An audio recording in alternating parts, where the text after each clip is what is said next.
All right, I call the October 8th, 2025 meeting for the Milliken Board of Trustees to order. Please rise for the Pledge of Allegiance.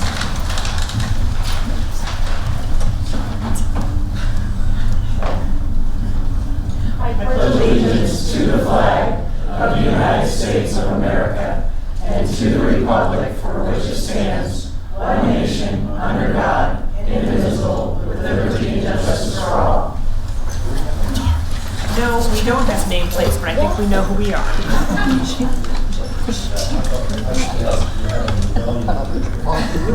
No. Acting Town Clerk, could you please call roll? Trustee Beckman? Here. Trustee Nix? Here. Trustee Orcutt? Here. Trustee Rosenberg? Here.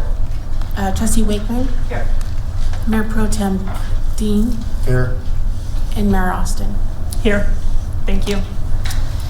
Does anybody have any adjustments or changes to the agenda? Hearing none, I'll take a motion. A motion to approve the agenda is written. Second. Acting Town Clerk, please call roll. Vote. Sorry, call for vote. Trustee Nix? Yes. Trustee Orcutt? Yes. Trustee Roseberry? Yes. Trustee Wakeman? Yes. Trustee Beckman? Yes. Mayor Pro Tem Dean? Yes. Mayor Austin. Yes. Thank Motion you. All right. Do we have anybody that wants to address the board tonight? I'm assuming with this many in attendance, yes. Okay, I'll go through the spiel. We're at citizens' comment. Citizens' comment is the point in the meeting where the public is invited to address the town board on any items except items which there is a public hearing. Public comment on public hearing items will occur during the scheduled public hearing. All comments should be directed to the town board. There's a 3-minute limit per speaker. Please approach the podium, state your name and address for the record. Who wants to go first? There's got to be somebody out there that's daring. Please feel free. Oh, it's a table blocking. We should have pushed it back.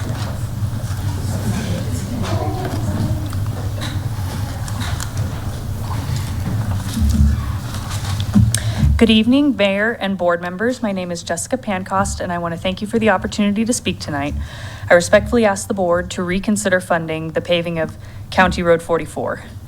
I've lived on this road most of my life at 9626. Long before Meadow Farms and Peregrine Creek were developed, this area was quite a stretch of open country. I remember a time when speeding vehicles were already a problem, so much that they hit or killed several of our own animals, even when proper fencing was in place. Those memories are a big part of why I am speaking tonight. In regards to safety and speeding concerns, according to the Federal Highway Administration, rural roads already have a higher tendency for speeding because of lower traffic volumes and open sight lines. Simply lowering the speed limits or posting signs does not prevent that behavior. The surface itself plays a big role in how fast drivers feel comfortable going. Studies show that on gravel roads, drivers naturally slow down, while paved roads encourage higher speeds regardless of posted limits, as shown in research from Science Daily and phys.org. We already know County Road 44 is a common spot for speeders. Milliken police have documented this multiple times. Paving the road will make it faster and smoother, encouraging even more speeding. That not only threatens wildlife, but also endangers pedestrians and residents who live alongside it. In regards to emergency access, one argument sometimes made for paving rural roads is that it improves emergency response time. But in this case, we have no evidence of any delay in EMS services. My grandfather wears a life alert necklace, and in every instance he's needed help, emergency vehicles have arrived without issue. Gravel has never prevented access for them, and I fear that paving the road might actually lead to a higher average speed, which could increase collision rates and ironically make it less safe for emergency personnel and residents alike. In regards to ecological and community impact, the cattail marsh behind our property supports a strong pheasant population and other wildlife. According to the Pheasants Forever website, increased traffic and roadside disturbance can turn roadside habitats into ecological traps. These are areas that appear safe for nesting but become deadly due to the higher vehicle speeds, mowing, and human activity. Paving would almost certainly increase those risks. In regards to fiscal responsibility, paving is not cheap. It requires a major upfront investment, and paved roads often come with higher long-term maintenance costs than properly managed gravel roads. Once paved, the town may also face increased costs for enforcement, signage, and repairs from higher speed wear and tear. In conclusion, I understand the intention behind improving our road, but paving County Road 44 could lead to higher speeds, more wildlife and pet fatalities, and unnecessary spending, all without proven benefit to emergency access or safety. I would respectfully ask the board to instead commission a traffic and speed study to understand the current safety concerns, conduct an ecological review of the cattail marsh and pheasant habitat, and finally consider alternatives such as improved gravel maintenance, dust control, or selective grading instead of paving. Please take time to look carefully at the long-term consequences before investing in a project that could compromise safety, wildlife, and the character of our small agricultural community. Thank you for your time. Thank you. Thank you. Anybody else wish to speak?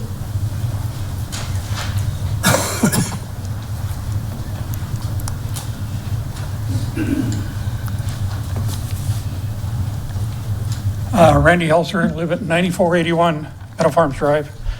Should be noted also that along with my wife and my daughter, we also own 9521, which actually has 400 feet of direct contact with the right-of-way for 44.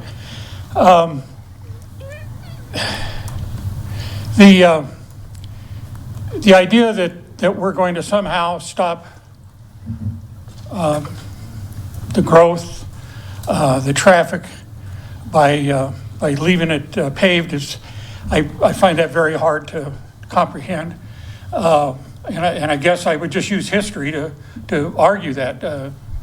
44 has been gravel for 50, 60 years, if not more. In 2018, 2019, there was a quarter mile that was paved as part of our subdivision. But it hasn't stopped the growth. There's been 2 subdivisions go in there.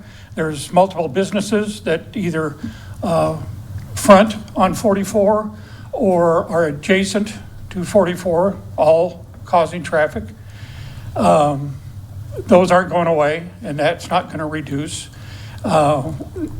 When that road was originally built, farmers were using 2-axle trucks, farm trucks, to get the crop out of the field. Now they're these 18-wheel semis, and one right after another.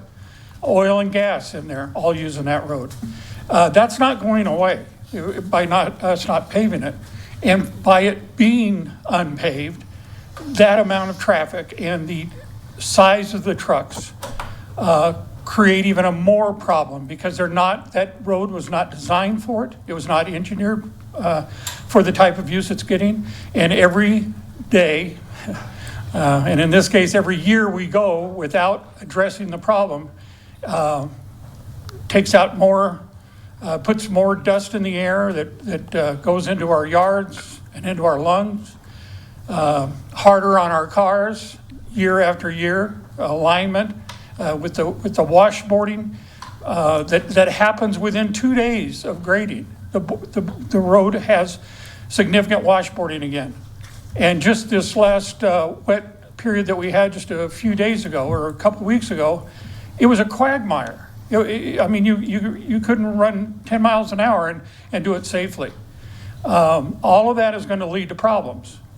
We have that one section that's paved, so what you hear people doing, they'll slow down, and then they pick it up because we're on paved road again, and then they hit the really bad section on their way to 19. We need to have a cohesive avenue for as many people and as many residents that are there. I'd just like to remind the city that in 2007, when the city worked with in that case, the developer Metro District, and accepted the plan for the service plan for Meadow Farms, that road was going to be paved all the way from where it is now on the east side, all the way to 44. And there was obviously a reason why the city wanted it. They realized at that point they needed to have the road paved. And now we're almost 20 years later, and we're still talking about this. It's safety issues, it's health issues, it's a quality of life issue. And the cattails aren't going to go away. They're still going to be there. And now they won't have to have all the dust that migrates as cars blast through there and 18-wheel trucks blast through there and deposit an unknown amount of dust into the cattails. It's going to actually be a better situation and cleaner for everybody. So I just hope when we're considering this, and to be honest with you, I think it's something that should be included in this next budget. I think we're just asking for problems if we keep letting this go and letting the road deteriorate, the traffic increase. As far as the speed goes, that's an enforcement issue. It's going to be that there. Trust me, there are people speeding in there now with a dirt road. I see it all the time. So I don't think that's really going to change much. And I appreciate your time. Thank you. Thank you. Is there anybody else that wants to voice their opinion? Yes, sir. Or yes, ma'am.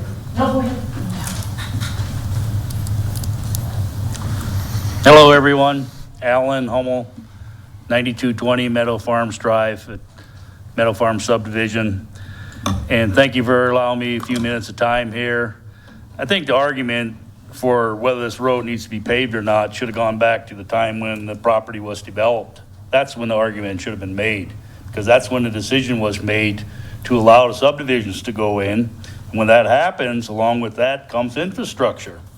And so the argument's not now. This should have happened 15 years ago or 20 years ago. And so the city's doing what they're obligated to do. This is a residential area out here, and they're doing their responsibility to provide police protection, to provide fire protection, provide a decent road for a subdivision. That's their responsibility, and they're fulfilling that responsibility. And you can say, the argument can be, well, you moved out to the country. Yes, we did move to the country, but it's under the town of Milliken's jurisdiction. We abide by their rules. And part of those rules entitles us to certain benefits that we're paying for.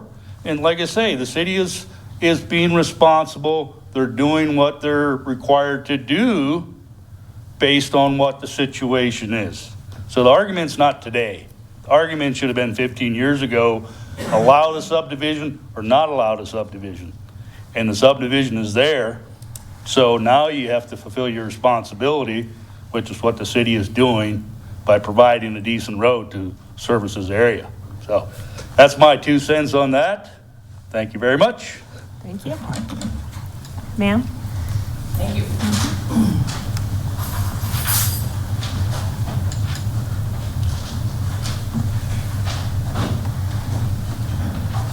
Shannon Farmer, 9626 County Road 44. I've lived there on that road for 27 years.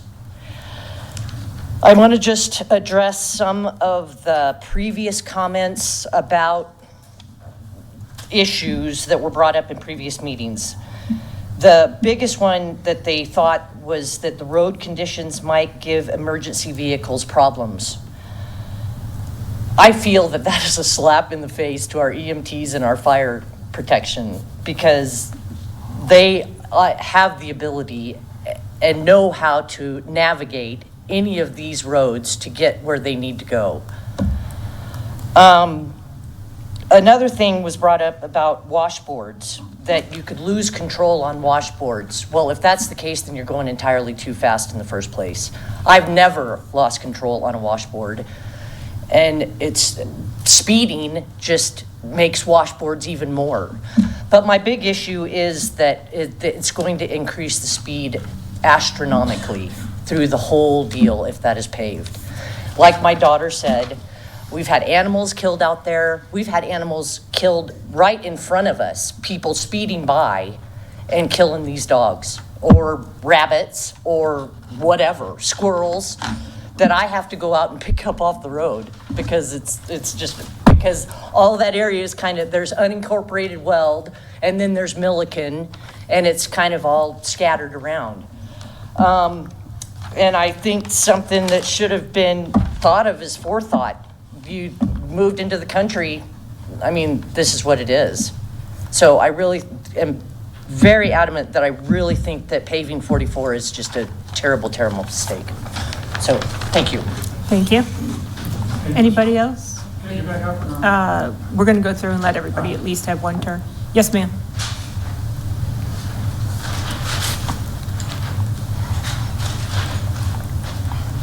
Barbara Bose, 9291 Meadow Farms Drive. I have to disagree with this young lady.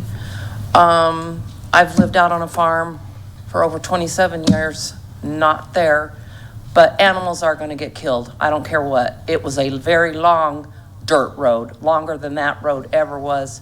I picked up my dead cats and dogs all the time. I'm sorry, it is going to happen. They're going to get killed on a dirt road. They're going to get killed on a paved road. People do not know how to slow down. People in this world today do not have patience. That's all it is. Now I'm going to go back to, I know our emergency people can get through anything. But a year ago, I had family all the way from Germany here for the first time.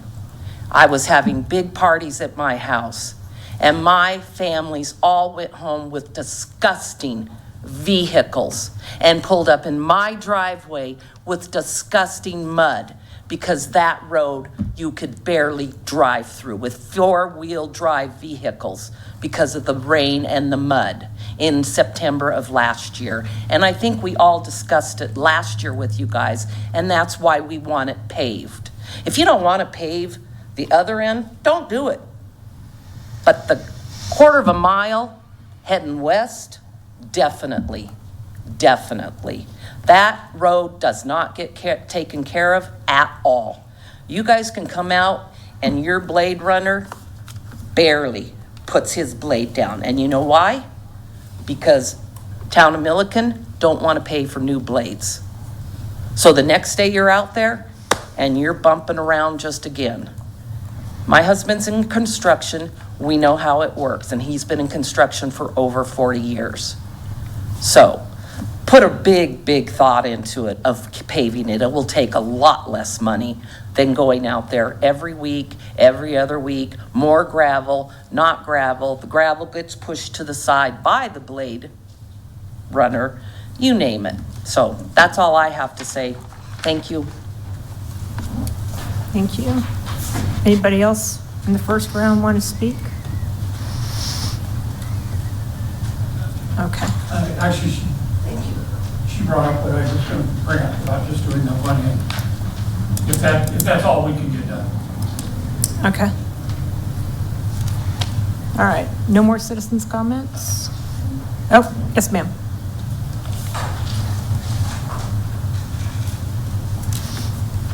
Hi, my name is Stephanie Webb, and I live at 9653 County Road 44. And I guess I can kind of see both sides on this topic, so I don't really feel super strongly one way or another. But I guess my comment would just be whether the road gets paved or not. If it remains dirt, I think that that's fine, but it needs to be bladed more and have some sort of like, I don't know what the chemical is to reduce the dust, but that needs to be done not just once a year. We've lived there for 10 years, and I think it's been done like one time since we lived there. So, and when they did it, it made a huge difference. So we play outside a lot with our little girl, and we're constantly just getting dusted out. So I don't know what the solution is. I don't think the solution is necessarily paving it, but either way, like something needs to be done with maintaining the road and keeping the dust down. And it needs to be, like I said, a constant, something that's on a schedule. And that's all I have to say. Thank you. All right, thank you. Anybody else wish to speak? Okay. All right, I want to thank everybody for coming down. You've certainly given us food for thought, and I'm sure that the board will discuss it and see what kind of research we can do to take a look at it. Okay? All right, thank you very much. All right, next on the agenda is the minutes of the previous meeting. Yes, she is. Does anybody have any changes or updates to the meeting minutes from September 24th, 2025? Hearing none, I'll take a motion. I move to accept the meetings from September 24th, 2025 as presented. I'll second. Acting Town Clerk, please call for a vote. Trustee Orcutt? Yes. Trustee Roseberry? Yes. Trustee Wakeman? Yes. Trustee Beckman? Yes. Trustee Nix, Yes. Mayor Pro Tem Dean, Yes. and Mayor Austin. Yes, Motion carried. thank you. Next, we have the town administrator's report. Administrator Powell. Thank you, Mayor and Trustees. The last couple weeks have been busy weeks. If anybody has driven down County Road 21 since Saturday morning, the Quintine stormwater improvements have been completed and the road reopened on Saturday morning. Center Drive improvements update is that installation of curb and gutter and sidewalks continue. Driveway aprons are being installed. Paving is scheduled this Thursday, so starting tomorrow through Saturday. Again, if you get a chance to go out there, they've done an excellent job. Excellent job. The Public Works drainage improvements are near completion. The punch list walkthrough is scheduled for tomorrow. Parks Department is continuing to install irrigation pipe to connect to the Watson well and the new Ehrlich Lake well. Parks is also working on blowing out the town's sprinkler system, so that takes a while. It's a big process, but we're a little ahead of the game, but we could have cold weather here in no time flat, so to preserve our irrigation system. Staff has been meeting with Graves and Associates, as I mentioned before. They are the ones that are doing our compensation market study analysis. They will be presenting their findings to you at the work session on October 22nd. Tomorrow, Thursday, Kathy and I will be meeting with them again to go over some areas that we think are important. IT specialist Rick Mundy and the finance director Steve Kolchak are comparing costs for upgrading Town Hall and Milliken Police Department's internet speeds. So they're comparing costs for TDS and Comcast. Rick is working with Ring Central to move our faxes from CenturyLink to Ring Central, and he's also working on equipment updates. At the last meeting, Mayor Pro Tem Dean asked what the opioid settlement funds can be used for. There is a whole litany of items, which include treatment for opioid use, providing supporting housing for people in recovery, offering mental health treatment for those who have opioid use disorder, expanding treatment access for incarcerated individuals. And then there's another section they call harm reduction, distributing a medication that can reverse opioid overdoses, distributing fentanyl test strips. Then they have a section on prevention and education. So funding prevention programs in schools and communities, conducting outreach to specific populations, such as young people, recovery and support, so expanding recovery support services and housing and recovery housing, offering transportation to treatment and recovery services, and then for the criminal justice and first responders, so supporting drug courts, developing diversion programs to route individuals with substance use issues away from the criminal justice system and into treatment and then training first responders on overdose assessment. This is just a sample of what these funds can and will be used towards. Cleanup day is this coming Saturday, October 11th, from 8 a.m. to 2 p.m. And it looks like it's going to be nice weather, so hopefully we have a lot of folks that are able to get rid of items they no longer want. And then I want to say welcome to Kevin Colbell as the town's community development director. Great. Questions or comments from the board? 21 looks great. And they did an awesome job with the grading, because that road was jacked from all the heavy machinery on it. So good job to whoever was in the town was involved with that and everything. It looks really nice over there. Yeah, it's a whole... The whole project, right, oh, huge. Any other comments or questions? Thank you for the report, very nice. Glad to see that we're making progress on our project since winter is coming. Yeah, the same with Center Drive should be done, I believe, in November. They'll be sooner than that. Probably, I'd say right early in October, if Northern Interstate opens. Yeah. So all of our major projects we've had going, with the exception of the sidewalks, which is a TAP grant, we're still working through the engineering on that with CDOT. But yeah, we'll have them all completed here soon. Great. Exciting. Alrighty. We do not have anything on the consent agenda, so we will move to the action agenda. First item is consideration and adoption of ordinance number 828, an ordinance of the town of Milliken approving a contract for the sale of real property and appointing a commissioner to sign the contract and closing documents for the property known as 1398 South Irene. Presenting is Town Attorney Matthew Gould. Was that me or you? It Oh, was no. actually me, but that's okay. Correction. If you want to give it Presenting. to Matt, that's No, fine. no. No. Take it. Nice try. No, presenting is Town Administrator Cheryl Powell. Sorry. So in your packets tonight is an offer we did receive on 1398 South Irene Avenue. So I'm just bringing it before you to see if it's an offer you're willing to accept. I have reached out and gained a little bit of information on some other properties and what they sold for, if you're interested in hearing that. So 571 Stagecoach was listed for $66,000. It sold for $45,000. Again, it had no water and sewer. 106 South Laura in Milliken listed for $100,000. It's under contract, but there is a garage built on the lot. Water and sewer will need to be brought to it. How much is that? Oh, it doesn't say it's under contract. 100,000. It's under contract, under but not, contract. but Yeah, not, I we don't know the what price, yeah. Let's see. And then we have the lot holding lots for sale in Sunfield. They're asking $130,000 for that, but the raw water requirements have already been met.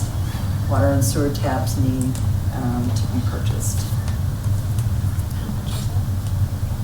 They're asking $130,000 for those. We listed ours for $125,000. And there's no water and no taps.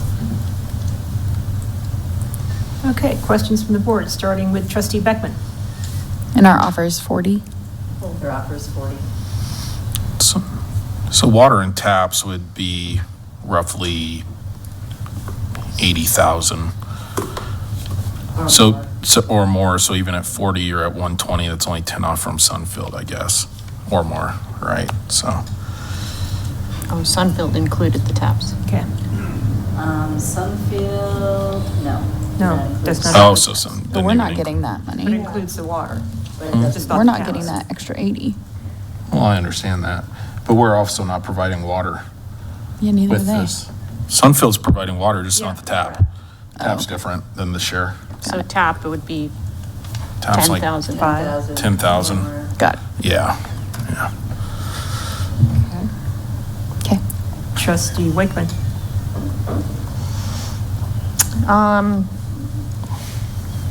No specific questions. I'm interested in it, what everybody else thinks, I guess. Okay. Trustee Roseberry. No question. Trustee Nix. What is the cost to maintain that lot to the town if we decide not to accept this offer?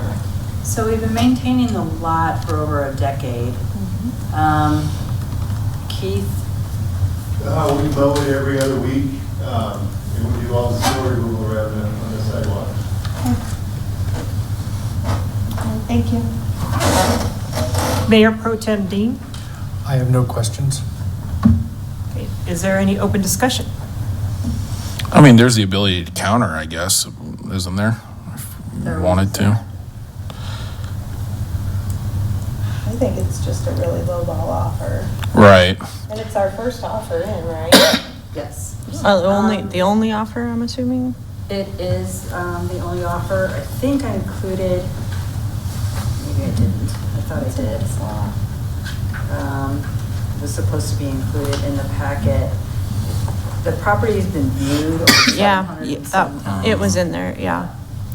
So we've had a lot of views, not a lot of offers. A lot of views and one offer. I guess, I don't know. I kind of agree that it's a little bit of a lowball offer, but I also think we have big expense attached to. So I think it just comes down to if we want to see a house on that lot versus an a vacant lot. And, but it is, what is it, less than half of what our asking price was, so. I mean, and not that it should sway you. With a house on there, we'll receive property tax. Currently, right now, we don't pay tax on that lot. So, I mean, that's a little bit of an offset, house is built. You could ask for more for the lot, but I just wanted to point that out. Is there a time frame that somebody has to build a house on that lot? No, but I would assume anybody who purchased it would probably want to do it sooner rather than later. Yeah, it's small enough where I think a builder would want to. Also be an expense to them to maintain. Unless they're just looking to purchase while things are more cost effective and will sit until it's time to, when things pick up. It looks and- like it's a custom builder. Yeah, that's what I saw. So we could counter with like 45,000 or 50,000. I was going to suggest 50. And I think the high price, we probably didn't get a lot of, this guy just, or gal or whoever, just didn't care. But I think with the higher price, people aren't as willing to make that lower offer because they're like, that's insulting. So, I mean. It's a very nice lot. It is. I'd counter, and I think I'm comfortable with 50 and can see what everybody else, because there's nothing wrong with countering. If they say, no, we don't want to do it, then it can come back to us or whatever, and we can. If it's also a custom builder, not like a family, it's like he's that gonna, kind of, he's going to make money on it, but. So they're going to lowball, right? Like that's the whole goal of business. So what we could do is table it. Mayor Pro Tem Dean? Well, I'm going to be my contrarian again tonight. Just wanting to ask if we had considered an alternative, such as Habitat for Humanity. Just To donate it? Pardon? To donate it? Yes. That's strictly up to you. That's strictly up to I the board. understand. That's why I'm just throwing it out there. I've thought about this before, if we shouldn't partner with Habitat, but we didn't have a resource, so I'm just asking a question. Well, our housing authority did the last Habitat for Humanity house. Yeah. So we've done like 3 or 4 in town. Okay. I like that. Especially if we're going to sell it for 40 grand. Well, that's what, I mean, at 40, you'd almost, it's not giving it away, and obviously 40,000, mostly, it's just, I guess I feel like either I don't think we accept 40,000, is what I'm saying. I agree with that. Part of me is, the town has put expense into this property. And looking at a resident's view to being fiscally responsible.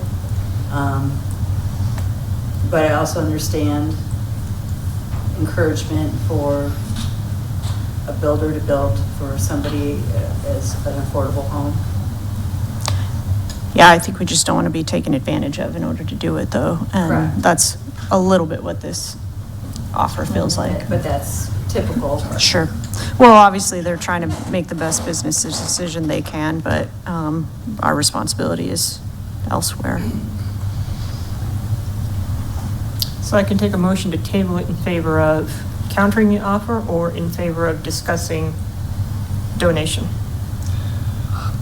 I'm going to make a motion to counter for 50,000, but if they're unwilling, that we come back and revisit it as a Habitat for Humanity lot. So the motion would be to table this for now. No, it would be to counter the offer immediately. Oh, okay. But then if they don't take it, we come back and discuss whether we want Yes. to. Yeah. Okay. So if they, and I'm just throwing it out there, and so I'm clear. So if I counter the offer for $50,000 and they come back and say, we'll give you 45, just say no, our Well, lowest is. we would discuss it then. Okay. That's all. I just want to be sure. I'm just throwing out there, we have an alternate plan if they don't want to take it at 50.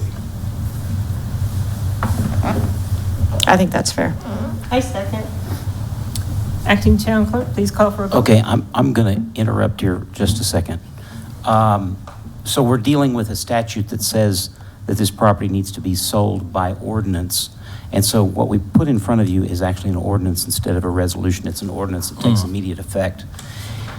And I'm going to recommend that the motion be to approve the ordinance at the price of $50,000 so that at that point we can move forward, assuming that counteroffer is accepted. So amended. Thank you. And that's ordinance number 828. Second? Acting Town Clerk, please call for a vote on the amended ordinance.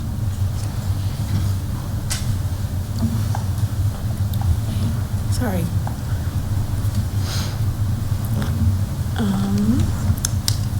Trustee Roseberry? No.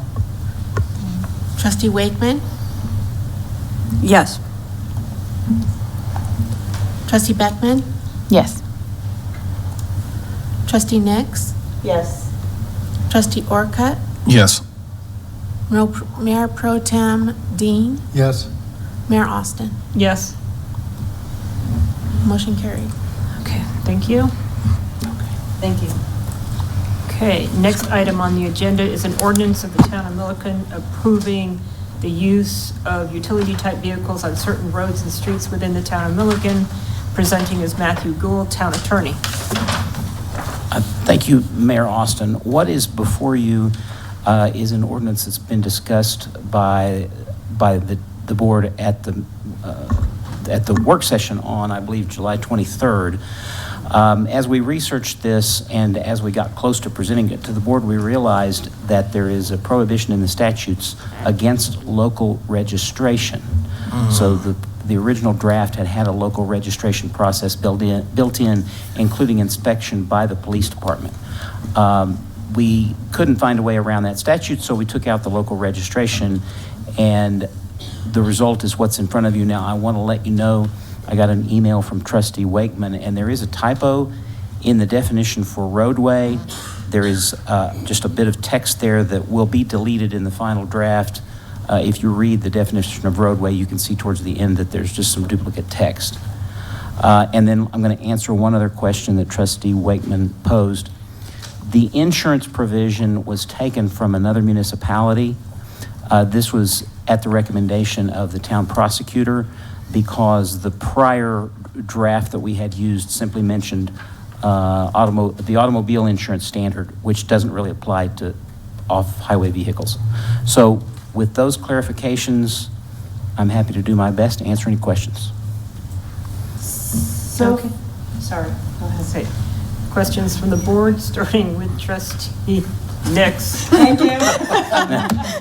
You're so excited. Yes, this is what we've been wanting. So, so the insurance coverage that it talks about is 100,000 and then 300,000.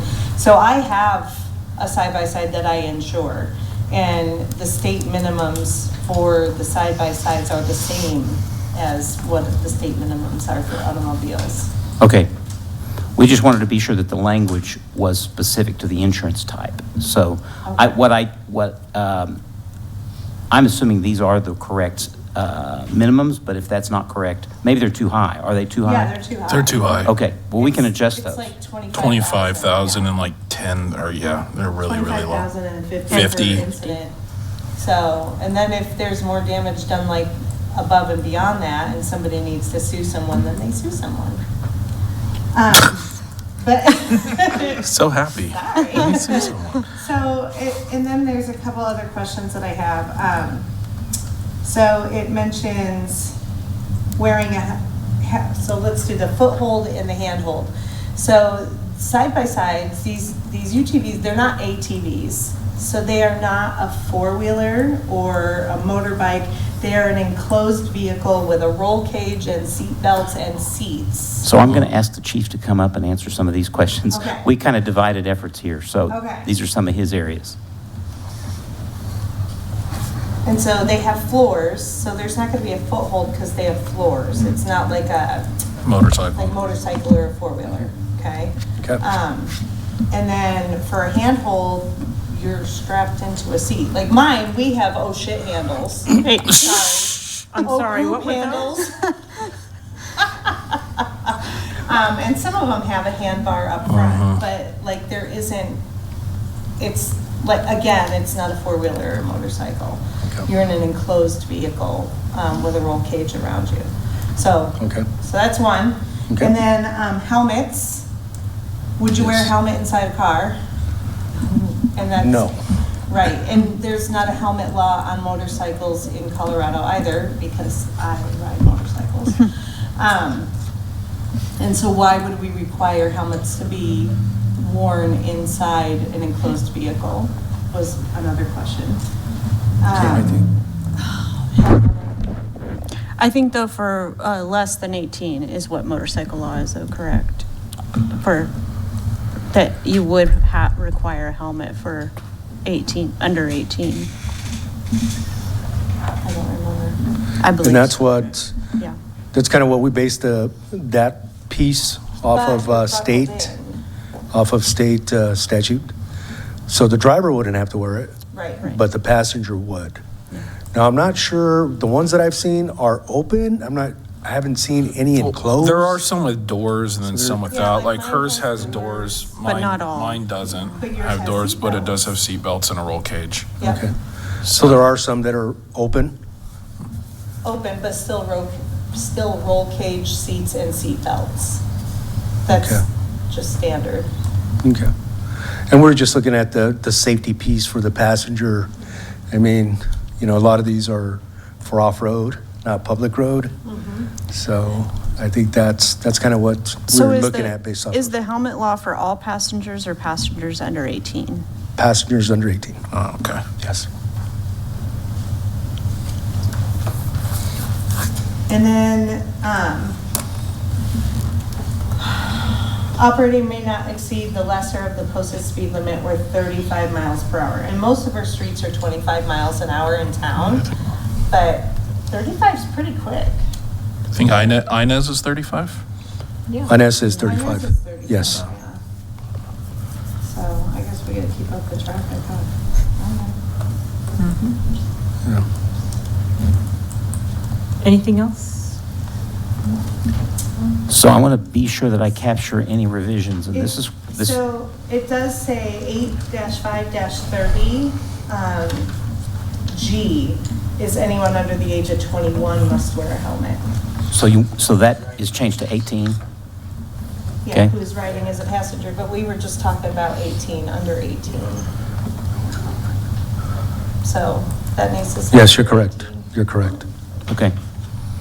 Sorry, I don't mean to be nitpicky. No, I you're fine. just, You're fine. I don't want to take the fun out of it. Like, it's. But safe at the same time. Yeah. Just don't roll it. No. So the insurance limits that I received from Trustee Wakeman were minimum coverage of 15,000 damages for to the property of others, 25,000 for damages for bodily injury for one person, and 50,000 for bodily injury of all persons, Yeah. which I think is going to be closer to what you were discussing. Yeah. Okay. I was looking at my policy and I carry a little bit more than that, but Okay. yeah. So can we take a look at, Matt, also 42-4-1502, which also talks about anyone under the age of 21 who is riding as a passenger in a UTV must wear a helmet. Oh, okay. So we got to make sure if it's 18 or if it's 21. Yeah, and that's what, I think what we were pointing out was trying to just be consistent with motorcycle law, right? Yeah, so If you give me just a second, I can look that statute up. Do you have to be 16, have a driver's license? Like, what's the? 21. You have to be 21 In to our drive. town. For us. Okay. I don't want. Yeah, we know. I don't either, but I don't know if I want 21-year-olds either. Because to me, four-wheelers, I get it's fun, but I just don't know if I want them having fun on our roads with other They're not vehicles. Four-wheelers. Whatever it is, I don't really It's- care. it's- It's a small car, pretty much. It is. It's like, yeah, it's no different than driving a Jeep with the top and doors Or a off. Beetle. Huh? It's pretty, Yeah, the small pretty ones, the similar to the Willys. size of like my Volkswagen Beetle. I don't know. I just, And I mean, I don't have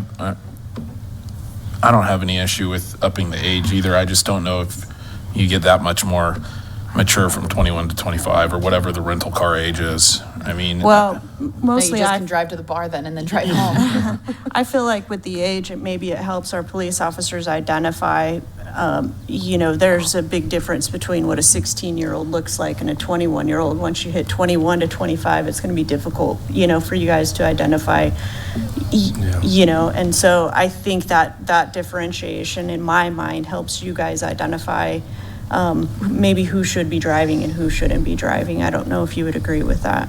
I agree, and it creates a little bit more accountability to where 21 and up is, I think that's a fair age for drivers.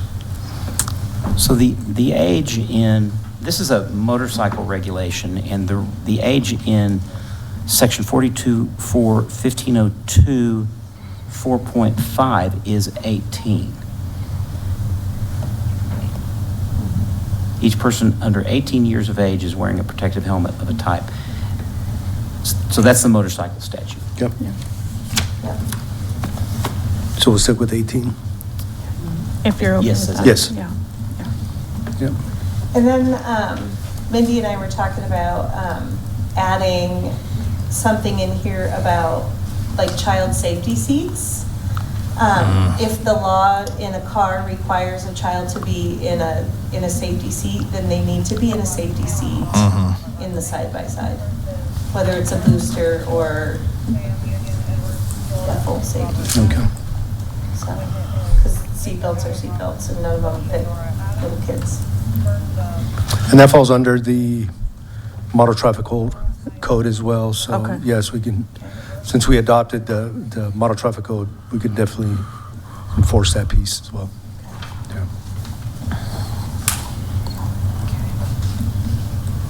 All right, additional comments, trustee Roseberry? None. Anything else, trustee Wakeman? My only question was and I just picked this up from the state regulations, was stating, and maybe this would be part of the model traffic code as well, was indicating that a manufactured seat and seatbelt, a manufacturer's installed seat and seatbelt as a requirement, not that, some seats attached to the back of it or something like that, that we're not carrying additional passengers than what the vehicles are designed for. And I agree, and that's one of the reasons we have the CPW registration, Yeah. because they are inspected for that, for those modifications. Okay. Yeah. I guess without being able to do like a local registration, I suppose, what's, I guess, preventing somebody from Pioneer Ridge driving over on County Road 44 and then just driving around? Nothing. So, I mean, I guess anybody could if they just bring them here, I suppose, correct? Well, I think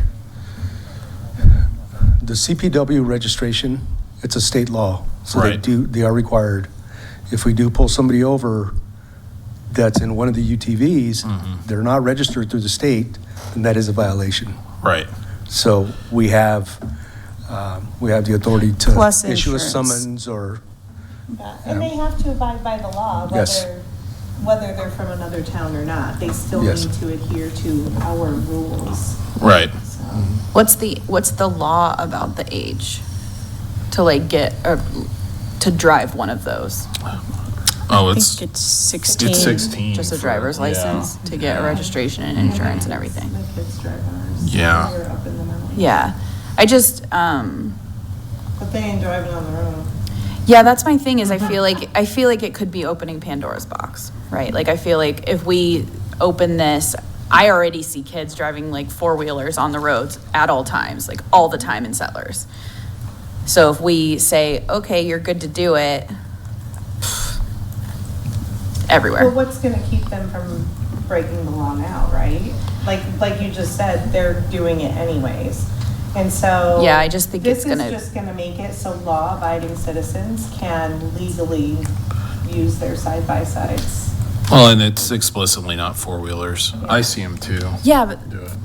I guess I don't really know the difference. I'm not an outdoorsy girl. I don't know the difference between a four-wheeler and a side-by-side. Side-by-side has a steering wheel and then there's somebody sitting. But don't like directly four-wheelers have to be registered too? Or no? Yeah, but they're not side-by-sides. They're not, It's a totally different vehicle. yeah. It's like a difference between a motorcycle and a car. Okay, but like, this doesn't include those? No. This is only side-by-sides, and it says it has side-by-side seating with a steering wheel for control. Okay. That is under 8510 definitions. Okay, I read it. I don't know. Okay. I understand what you're saying, and I think that, Why don't you just have a car then? Like, if it's just a small car, just get a small car. It's like a driving a B16 and drive it. convertible versus, but there's, It's like, why do I have? I don't know. I just don't understand the purpose. they have and I a think they're shorter dangerous. turning radius and some different capabilities that just make them a little bit more, And gas mileage is amazing. yeah, so they are different. In our 2-mile width town. I understand. Commute a mile every day. Yeah, I understand what you're saying, and your concern is if it's like a gateway, right, Yeah. to other things. But I think the big thing, and this is what the difficult thing to understand, is that they're actually much safer than a motorcycle that is legal to drive, 75 miles an hour down I-25. And so we're not creating a situation that's less safe than what's already available to individuals as they are driving. We're actually creating a very controlled set of circumstances in which we're allowing more freedom for the people who live and visit within town limits. And at the same time, I see what you're saying, but at the same time, because we have these measures in place, it holds drivers a little bit more accountable and keeps the community safe, keeps the drivers safe. And so I think that's an important piece of developing an ordinance. And I think another thing that we need to develop as far as on the police department side is develop a type of enforcement. How are we going to enforce it? How are we going to see it? What are the things that we're going to do? Because it's a new ordinance, so we're still going to we need to develop an enforcement piece for that as well. Okay. How does the rest of your department feel about it? Well, a few of them live in Johnstown, and Johnstown's already has that ordinance in place. And, some of the questions that we got is, in fact, I had a discussion with the sergeant today, and we were discussing, just blew my mind. But what was in the ordinance, I was able to explain to him what was in the drafted ordinance, answered his question. I can't remember the exact question. So Johnstown has this, so if people wanted to go back and forth to Johnstown and Milliken, they could. Just can't go on Highway 60. But they could go 46 or whatever. Johnstown has a UTV, or like you can ride side-by-sides in Johnstown? Yes. Oh, I had no idea. I never see anybody. Oh, I've seen them over by Wing Shack and stuff. oh, okay. Golf carts, things like that. Oh, okay. Yeah, I had no idea. Okay, Mayor Pro Tem Dean, do you have anything, because everybody else has already gone? Yeah. No, I have no. You're not gonna Nope. rebuttal anything for us, please? No. I'm going to pass once. You don't want them at the Mad Russian? This is the make Amanda legal. Make Amanda legal. Is that the name of it? Make Amanda legal. I'll be riding illegal. All right, are there any final comments, concerns, or questions? Sorry. Do we, it seems like this needs to be tweaked a little bit before. That's just it. Before it's adopted. Is that what my understanding of the conversation was? Yeah, there's some Just- things that need to be fixed, so how just do we some- do that? some language. So I identified 2 specific areas of change that I think we could do tonight. And those are the insurance limits and changing the helmet age to 18. But if there are some others that we need to adjust. Also, the child child seat. safety seat. Yeah, that could stand a second look.